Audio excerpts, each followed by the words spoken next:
안녕하세요. 김용진 목사입니다. 이 영상은 성경 통독하시는 데 도움을 드리기 위해 마련한 영상입니다. 통독을 하면서 익숙하지 않은 배경과 내용들로 인해 어려움을 겪는 성도분들이 조금이나마 도움이 될까 싶어 마련한 것인데요. 조금만 관심을 기울이시면 읽으시는 데 유익이 있을 겁니다. 그럼 오늘 읽을 부분에 대한 안내를 해드리겠습니다.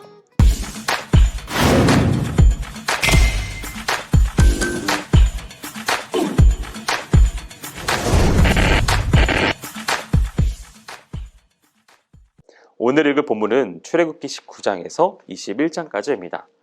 오늘과 내일 읽을 19장에서 24장은 시내산 언약과 관련된 내용입니다. 시내산 언약의 주요 내용은 다음과 같습니다. 먼저 하나님의 나타나심을 위한 이스라엘의 준비가 있고 하나님께서 시내산에 나타나시는 내용이 등장합니다. 이어서 십계명을 중심으로 한 시내산 언약의 기본 원리가 제시되고 이에 대한 이스라엘의 응답이 이어집니다. 그 뒤에 십계명에서 파생된 언약법들이 나열된 후에 이 언약이 체결되는 것으로 마무리됩니다.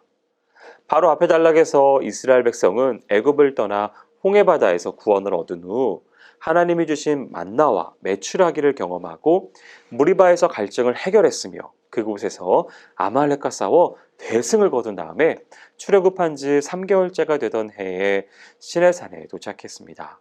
이 시내산에서 하나님은 모세를 중재자로 하여 이스라엘 백성과 언약을 맺으셨는데 그 언약은 아브라함 이후로 지속되어 온 하나님과의 관계를 정식으로 공인하는 성격을 지닙니다. 이스라엘 백성이 시내산 앞에 장막을 치는 동안에 모세는 시내산으로 올라가서 하나님의 말씀을 듣습니다.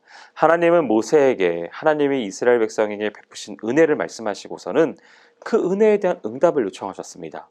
이에 모세는 산에서 내려가 이스라엘 장로들에게 전달했고 모든 백성이 하나님께 명하신 대로 실천할 것임을 약속했습니다. 이웃과 하나님은 이스라엘 백성들에게 현현하셨습니다. 창조주 하나님의 현현과 임재는 그가 만드신 세계 전체의 두려움과 떨림을 초래하였습니다. 자연계는 천재지변을 만난 것처럼 크게 흔들리며 인간은 하나님 앞에서 큰 두려움에 사로잡혀 떨었습니다.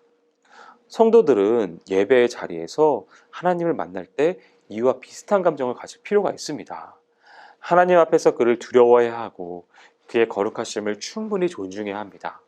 하나님을 경외하는 마음이 없이는 그의 현현과 임재를 충분히 경험하는데 어려움을 겪을 수 있어요. 모세를 시내산으로 부르신 하나님은 이스라엘 백성을 위하여 십계명을 비롯한 각종 언약법을 주십니다.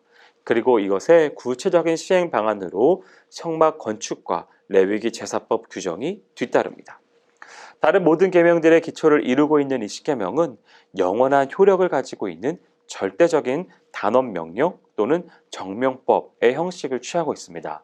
십계명은 그 내용에 따라서 크게 두 부분으로 나뉘는데요. 첫 번째 계명에서 네 번째 계명까지는 하나님과 사람 사이의 관계에 대해서 규정합니다. 다섯 번째 계명에서 열 번째 계명은 사람과 사람 사이의 관계에 대해서 규정을 하죠. 십계명의 이런 구조는 하나님을 향한 수직적이고 종교적인 계명과 이웃을 향한 수평적이고 사회적인 계명을 결합시키고 있음을 잘 보여줍니다. 십계명은 하나님의 구원 은총을 경험한 자들이 그의 은혜에 감사하는 마음으로 지켜야 할 신앙적인 응답의 핵심에 해당합니다.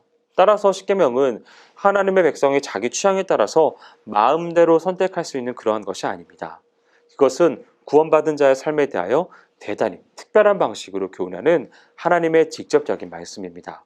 그 까닭에 구원받은 하나님의 백성은 개방적인 자세를 가지고서 변화하는 삶의 정황들 속에서 하나님의 구속 은총에 끊임없이 응답하는 삶을 살아야 합니다. 20장 22절부터는 소위 언약법전이라고 불리는 한마디로 규정하기 어려운 다양한 법규들이 수집되어 있습니다.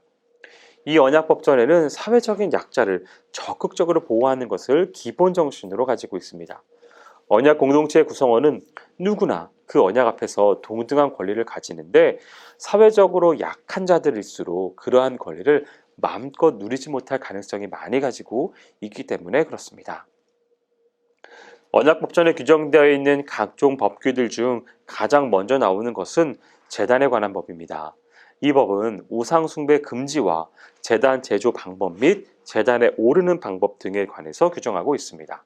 히브리종에 관한 법은 언약의 책에서도 구체적인 사례들을 중심으로 하여 규정하고 있는 첫 번째 법규에 해당합니다.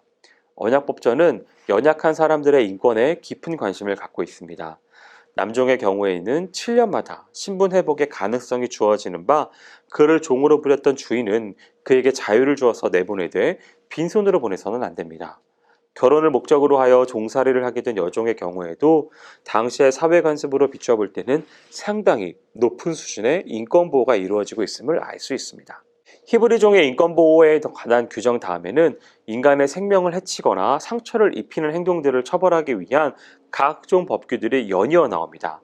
하나님이 선물로 주신 인간의 생명을 증오심이나 악의를 가지고서 고의적으로 빼앗는 자는 어떠한 경우라도 예외 없이 사형에 처해져야 합니다. 그러나 살인할 의사가 전혀 없는 상황에서 실수로 다른 사람을 죽인 자는 도피성으로 피함으로써 자기 목숨을 건질 수 있었습니다. 그의 생명 역시 소중하기 때문이지요.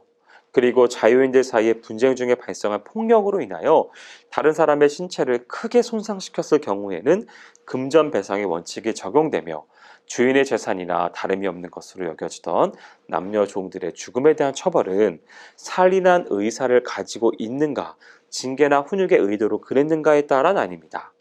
마지막으로 언약법전은 신체 상해죄에 대해서는 동해보복법을 규정으로 둠으로써 힘있는 자들이 무리하게 사회적인 약자들의 몸을 훼손시키는 일을 막고자 했습니다.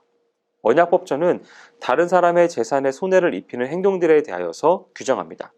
다른 사람의 재산에 손해를 입히는 사람은 어떠한 형태로든지 자신의 잘못에 대한 책임을 져야 했습니다.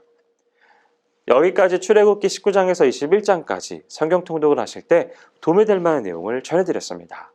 혹시 이외에 질문이 있으시거나 나누고 싶은 이야기가 있으시면 밴드나 댓글로 달아주시면 필요한 도움을 드리겠습니다.